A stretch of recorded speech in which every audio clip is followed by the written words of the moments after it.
Olá a todos, queridos irmãos. Hoje nós vamos estudar a segunda carta que Jesus mandou João escrever às igrejas da Ásia Menor, né? E aqui nós temos a segunda carta dirigida à igreja de Esmirna. E nós vamos tratar sobre o sofrimento. A primeira carta, que foi à igreja de Éfeso, tratou do amor. E a segunda carta, em seguida, trata do sofrimento. E nós sabemos que a verdadeira igreja, a igreja autêntica e viva de Cristo, tem duas marcas, que é o amor e o sofrimento. E uma está ligada à outra, porque você sofre por aquele que você ama, né? Isso demonstra o verdadeiro amor, que é o sofrimento. E essa igreja de Esmirna é a igreja que representa o sofrimento por amor a Cristo. E só que antes de começarmos, eu queria convidar vocês a orarem comigo, tá bom? Senhor nosso Deus, nós te agradecemos por esse momento de estudo da tua palavra, dos teus ensinamentos, Senhor. E peço, Pai, que teu Santo Espírito nos dirija, nos oriente, seja o mestre nessa aula e traz a nós, Senhor, como é relevante esse ensino sobre o sofrimento, sobre o que isso representa nos dias de hoje, Pai. Eu quero consagrar a Ti esse momento, que o Senhor santifique, o Senhor me use como instrumento, Pai, para a Tua glória e a Tua honra, Senhor. E ensina-nos, Senhor, a amar e sofrer, assim como Cristo nos amou e sofreu por nós, Senhor. É o que eu oro e agradeço pelo privilégio de estar aqui entregando essa mensagem, Pai. Em nome de Jesus eu oro, amém. Então vamos lá. Então, como estava dizendo, a marca de uma igreja autêntica e viva é o amor e o sofrimento. E, com certeza, a igreja de Esmirna tinha essas duas marcas, né? Então, vamos aqui ler o texto de Apocalipse 2, 8 a 11, que diz: Ao anjo da igreja em Esmirna escreva: Estas são as palavras daquele que é o primeiro e o último, que morreu e tornou a viver. Conheço as suas aflições e a sua pobreza, mas você é rico. Conheço a blasfêmia dos que se dizem judeus, mas não são, sendo antes sinagoga de Satanás.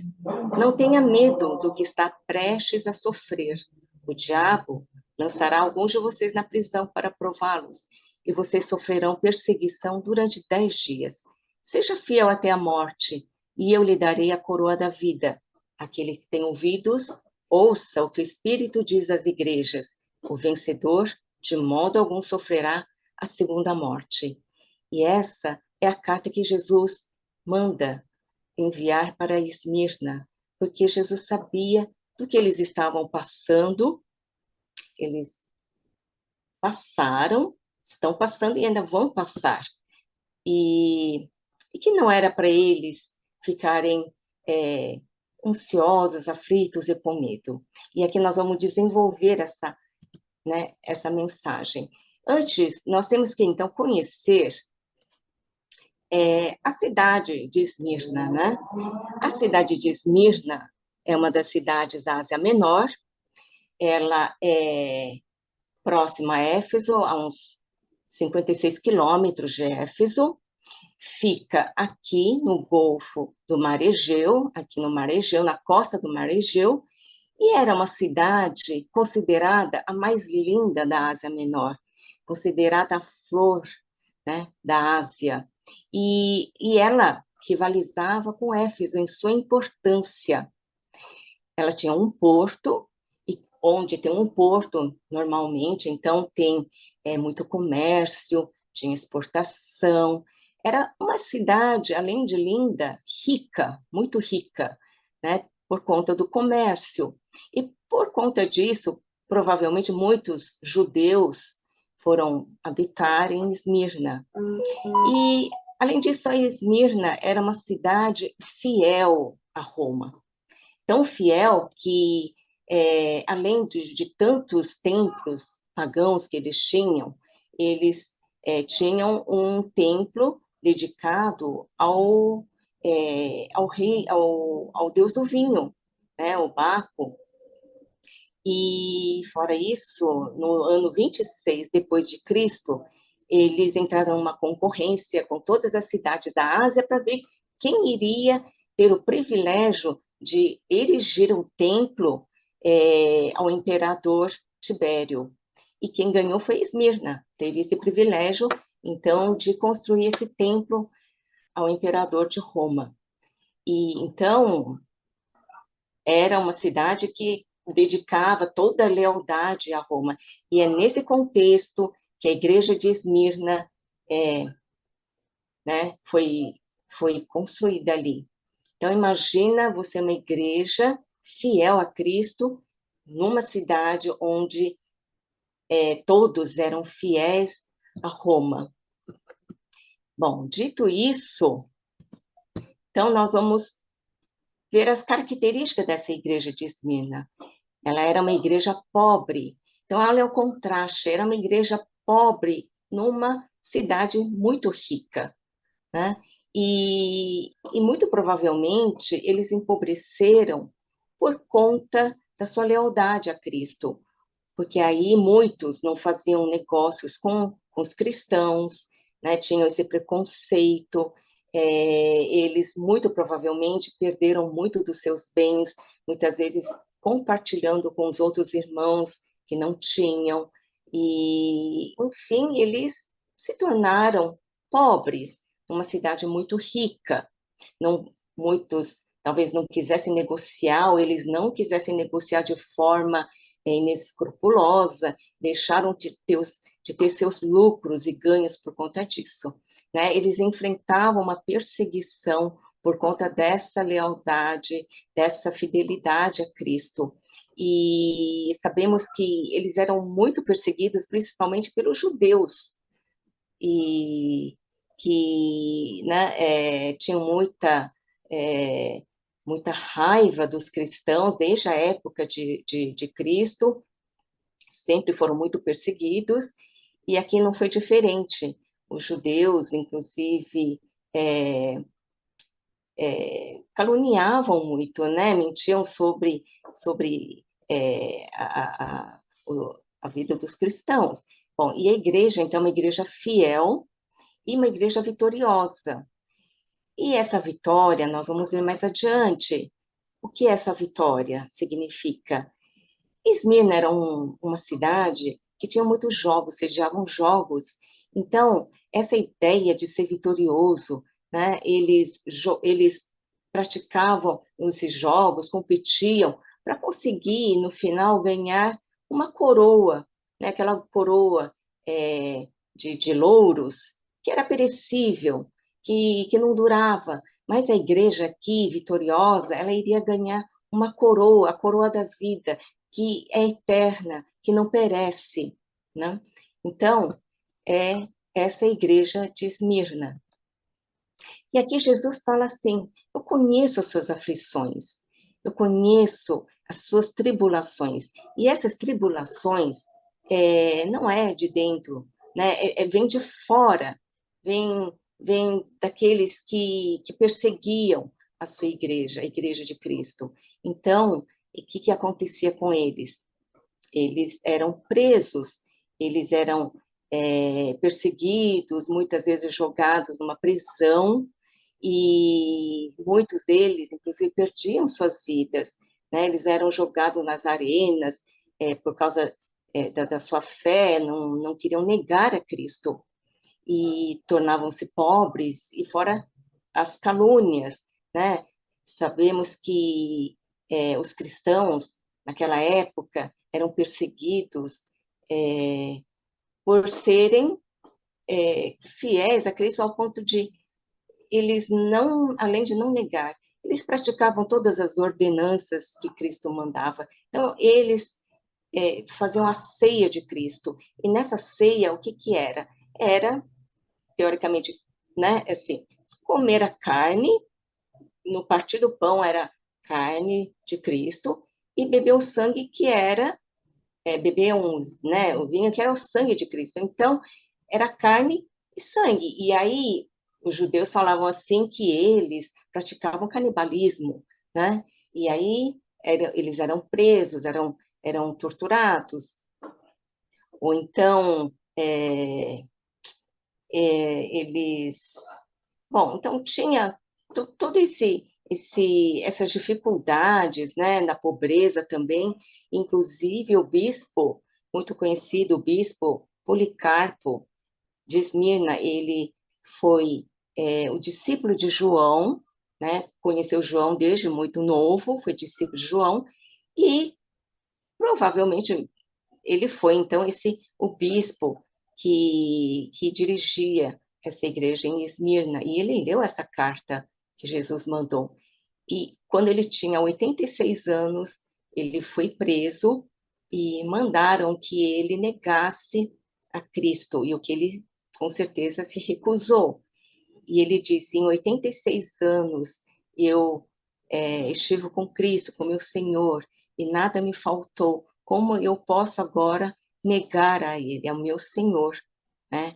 Porque eles queriam que ele negasse a Cristo e confessasse que César era seu rei.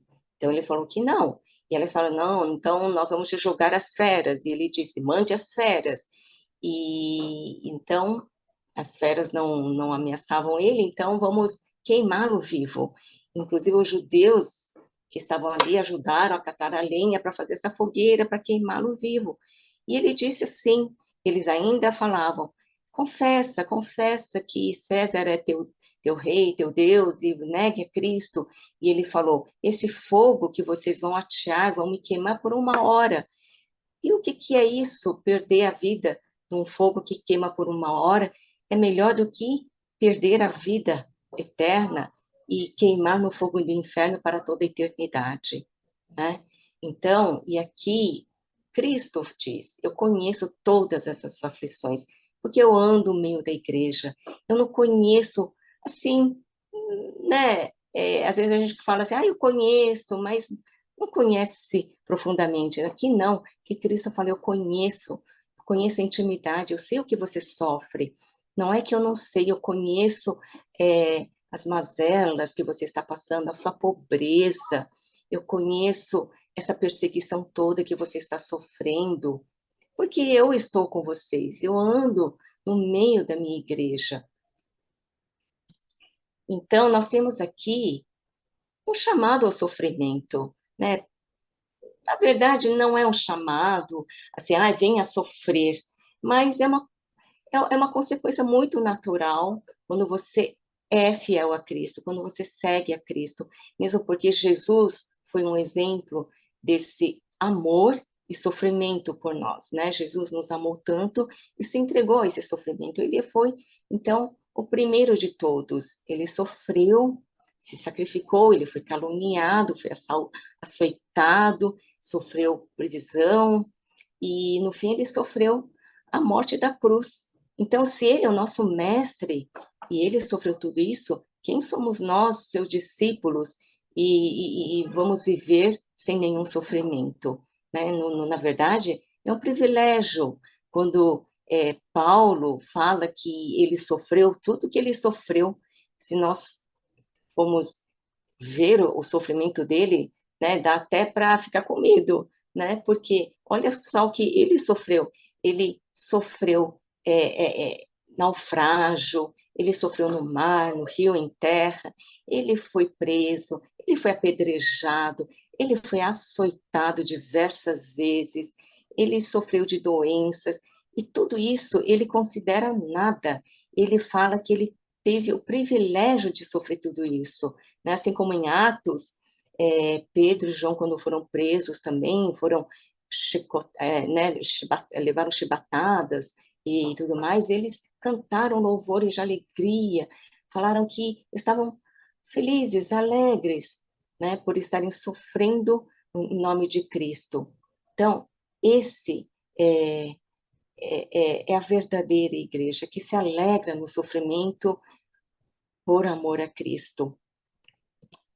Então, aqui nós temos em Mateus, que Jesus diz, nessa última bem-aventurança, né, bem-aventurados serão vocês quando por minha causa os insultarem, os perseguirem e levantarem todo tipo de calúnia contra vocês. Alegrem-se e regozijem-se, porque grande é a sua recompensa nos céus, pois da mesma forma perseguiram os profetas que viveram antes de vocês. Então, aqui Jesus fala, vocês vão ser, né, insultados, caluniados. Calúnia é o quê? É quando falam coisas falsas contra vocês, né? Inverdade contra vocês. E vocês sofrem por causa disso, por causa de Jesus, por causa do Evangelho. E aí vocês são bem-aventurados, né? Então, e quanto a nós? Na verdade, é que nós, em geral, nós somos feitos de carne e sangue, né? Nós somos fracos, então o sofrimento gera medo em nós. Então, o que nós fazemos? Muitos de nós fazemos isso, né? A gente quer evitar o sofrimento, então nós fazemos muitas concessões, né? E que são essas concessões? Por quê? Porque o Evangelho de Cristo não é muito agradável, né? O Evangelho de Cristo prega o pecado, prega o quê? Que somos todos pecadores, que nós precisamos da salvação de Cristo, que nós não conseguimos salvar a nós mesmos, né? A doutrina de Jesus é muito impalatável, né? Ele fala que nós precisamos confessar os pecados, que nós somos pecadores e nós podemos morrer a morte eterna. Então, prega o inferno, não prega uma vida maravilhosa, uma vida cor-de-rosa depois que você se torna cristão. Não, você é confrontado com a verdade do Evangelho, né? E é inegociável. E o padrão de Jesus Cristo é outro padrão, não é o padrão deste mundo. Então, o que Jesus prega? Prega a castidade antes do casamento, ele prega a fidelidade depois do casamento, né? Ele prega o quê? Que você seja íntegro nos seus negócios, na sua vida, em tudo que você fizer, que não há negociações. Então, tudo isso causa uma oposição muito grande neste mundo. Causa, então, esse sofrimento, porque nós seremos perseguidos por pensarmos igual a Cristo, né? Que nem agora, nós estamos nessa fase, nos dias de carnaval, né? Quantos não vão te convidar?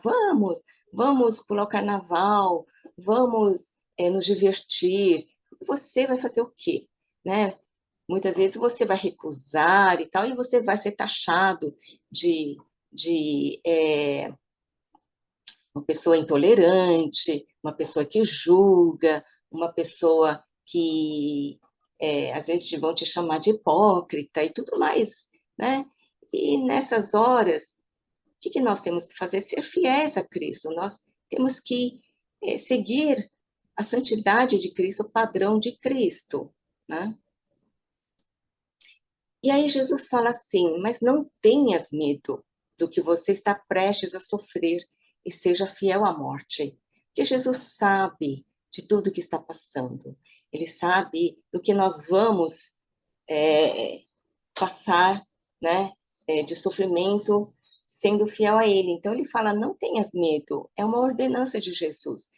E por que medo e ser fiel combate o medo, né? Aqui nós temos que lembrar que a palavra fiel e a fidelidade, fiel e fé, em grego é a mesma palavra.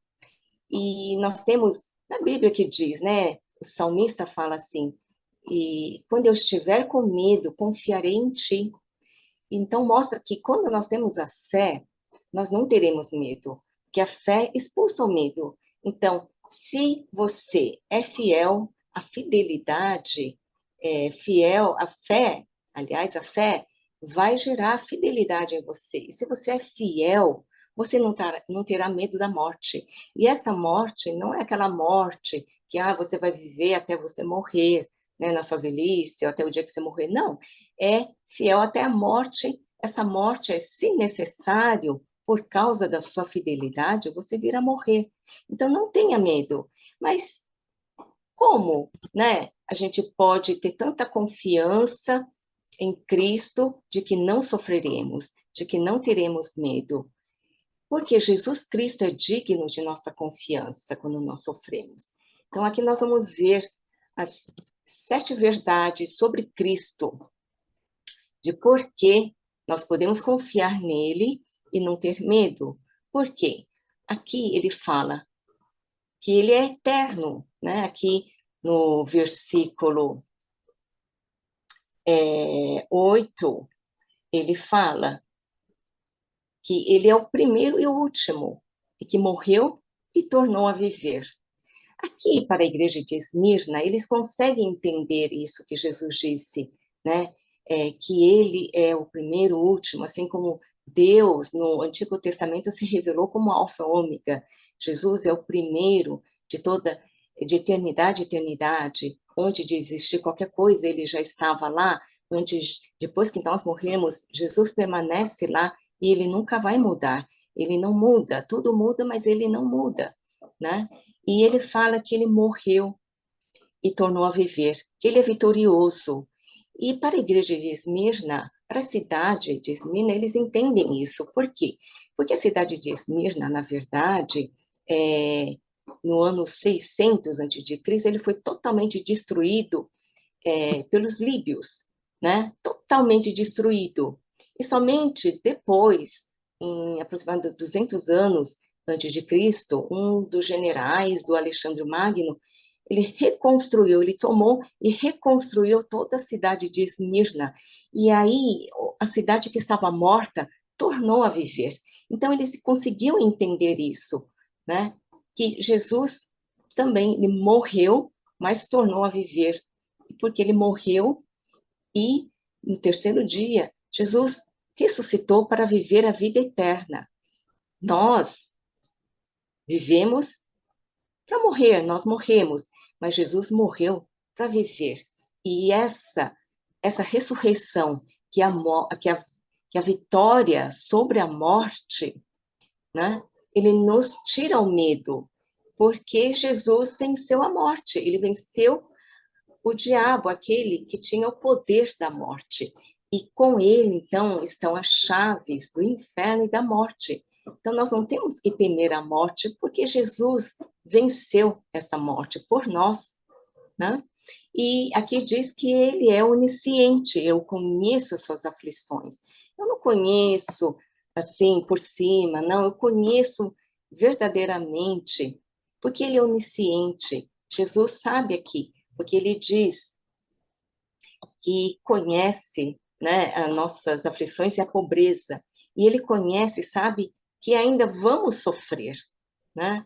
Ele sabe de todas as coisas, e que nós não vamos sofrer por muito tempo, né? Que ele vai falar mais adiante. Ele tem conhecimento de tudo que vai acontecer, e ele é equilibrado, quando ele diz assim, eu conheço a sua pobreza, mas você é rico, né? Jesus aqui, ele diz que ele tem a perspectiva da verdade do que está acontecendo. Então, você é muito pobre, mas você é rico diante de Deus. Você pode ser pobre de bens materiais, mas você é rico espiritualmente. Aos olhos de Deus, você é muito rico.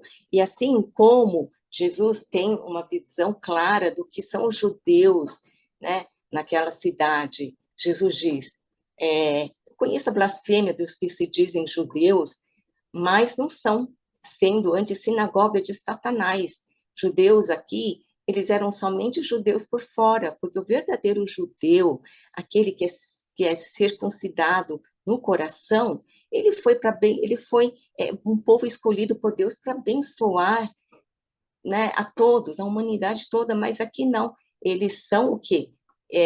Falsos. Eles são uma sinagoga de Satanás, e Satanás é aquele o quê? Que acusa, que calunia, que mente. Então, Jesus aqui sabe muito bem de tudo que está acontecendo. Ele diz, eu sei da verdade, você é pobre, né, materialmente, mas você é muito rico, né? Enquanto que aqueles que se dizem judeus, eles são falsos, eles são discípulos do diabo. E também, Jesus diz aqui, que ele está no controle. Ele diz, vocês sofrerão durante 10 dias. Aqui Jesus diz assim, vocês vão sofrer, né? Jesus sabe das nossas aflições, porque ele diz já, vocês nesse mundo terão aflições, mas eu estarei com vocês. E Jesus diz aqui, vocês vão sofrer por pouco tempo, sejam perseverantes, são durante 10 dias, e se 10 dias, provavelmente não são literalmente 10 dias, provavelmente Jesus quis dizer, é um curto período de tempo, vocês vão sofrer, mas isso vai passar, sejam fortes, né? E ele fala também que o diabo os lançará na prisão para prová-los. E Deus aqui tem um propósito para nós, né, para a sua igreja no sofrimento. O diabo lançará na prisão a fim de prová-los. Nós sabemos que a prova Deus permite, né, para que sejamos aprovados, né, para que nossa fé seja aprovada, para que possamos ser maduros na fé. E o diabo, na verdade, ele nos tenta para nos destruir, mas Deus permite, assim como Deus permitiu o sofrimento de Jó, né? Deus permitiu tantos sofrimentos aos seus filhos, mas para que eles sejam provados. E essa igreja provou isso, provou que no sofrimento eles conseguiram perseverar na sua fé, tanto que a igreja de Esmirna é a única igreja, inclusive, que permaneceu até o fim, né? É uma igreja que não sucumbiu, é uma igreja vitoriosa. E, e aqui nós, então, podemos ter essa confiança em Jesus, e que Ele está sob controle de todas as coisas. Tudo está em tuas mãos. E a igreja, inclusive, sofreu perseguição por, na verdade, até o 3º século, né? Nós sabemos que do 1º ao 3º século teve muita perseguição, e no 3º século o Constantino, ele, para vencer uma batalha, ele então se juntou aos cristãos, que já eram muito numerosos, para conseguir essa vitória. E ele propôs, então, que se ele vencesse essa batalha, ele ia instituir a religião cristã como universal. E foi o que aconteceu. E aí a igreja parou de sofrer essa perseguição tão ferrenha, né? E nós, então, temos esse privilégio de viver nesse mundo tão de certa forma, confortável, né? Na verdade, nós sabemos que muitos dos irmãos nossos no Oriente Médio, ainda sofrem muito, em muitos países ainda tem muita perseguição.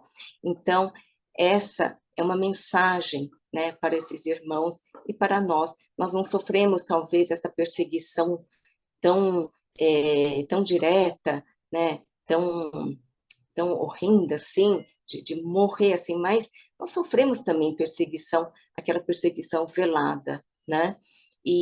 Mas aqui Jesus fala, sejam fiéis, que vocês vão vencer, porque eu estou com vocês, e porque ele é generoso. Ele fez 2 promessas aqui, que eu lhe darei a coroa da vida, e de modo algum sofrerá a segunda morte. Como tinha comentado, né, antes, a igreja de Esmina, a cidade de Esmina, eles sabiam dessa esse contexto de, de, de competição, né? Eles competiam para ganhar nos jogos. Então, quando você compete, você tem que se preparar, você sua, você sofre, você está lá se preparando para vencer essa corrida, esse prêmio, essa coroa, e essa coroa está lá no final da corrida te aguardando. E para nós cristãos, é a coroa da vida que Jesus nos oferece, é a da vida eterna, né? E ele diz ainda que nós não sofreremos de modo algum a segunda morte, que é a pior morte que pode haver. Nós podemos morrer a primeira morte, que é a vida, essa morte carnal, mas a segunda morte é a pior, é aquela separação, né, de Deus por toda a eternidade. Então Jesus aqui diz: não, seja firme, seja fiel até a morte e você terá essa coroa da vida eterna e você estará com Deus por toda a eternidade, não sofrerá mais a segunda morte. E essa é uma promessa generosa de Jesus para nós, não por mérito nosso, né, mas é uma dádiva que Jesus nos dá ao final dessa corrida, né? Então aqui são as verdades, porque nós podemos crer em Jesus, porque nós podemos ter a confiança e não ter medo algum de sofrer por Ele, certo? E para finalizar aqui, John Stott diz, né? Se nós quisermos ser autênticos, nós vamos sofrer, nós sofreremos, mas sejamos firmes, fiéis e não tenhamos medo. Jesus Cristo é o primeiro e último que morreu e vive novamente, conhece nossas provações, controla nosso destino e nos premiará no final da corrida com a coroa da vida. E certamente a igreja de Esmirna ganhará essa coroa, assim como nós, se permanecermos fiéis até a morte, né? E nós temos esse privilégio de ler essa carta e sermos confrontados por ela. E espero que possamos verdadeiramente ser essa igreja, né, esse cristão autêntico que Jesus espera de nós. Tá bom? Espero que essa carta, esse estudo tenha te abençoado, né? E que no final da corrida nós possamos receber elogios, assim como a igreja de Esmirna recebeu. A igreja de Esmirna não recebeu nenhuma desaprovação, nenhuma crítica de Jesus, ao contrário, ele só recebeu elogios e exortação e consolo e aprovação de Jesus Cristo. Que sejamos nós essa igreja nos dias atuais, tá bom? Então, quero agradecer a todos por estarem comigo nesse estudo e gostaria de orar para finalizarmos.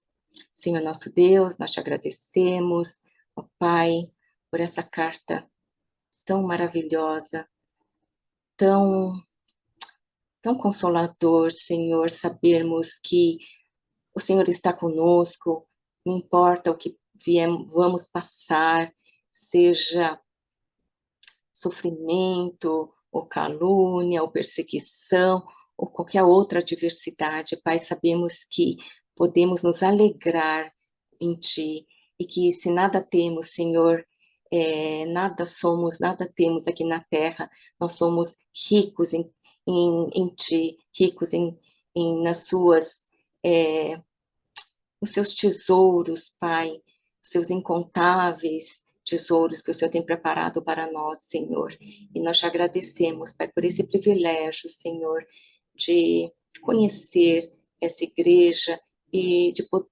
que possamos também, Senhor, tornarmos, Senhor, uma igreja, assim como Esmirna, fiel a Ti até o último momento, até a morte, Senhor. Pai, e que o Senhor agora abençoe a cada um que recebeu essa palavra, que venha trazer, Pai, consolo, que venha trazer também o confronto, Pai, que muitas vezes Nós esquecemos, Senhor, como é ser o verdadeiro cristão, o que é o amor e o sofrimento que, que a verdadeira igreja, o verdadeiro cristão deve ter como marca em suas vidas, Senhor. Então, nós te agradecemos por nos trazer essa mensagem tão viva, tão atual, Pai. Senhor, assim te agradeço. Em nome de Jesus. Amém. Obrigada. Até logo.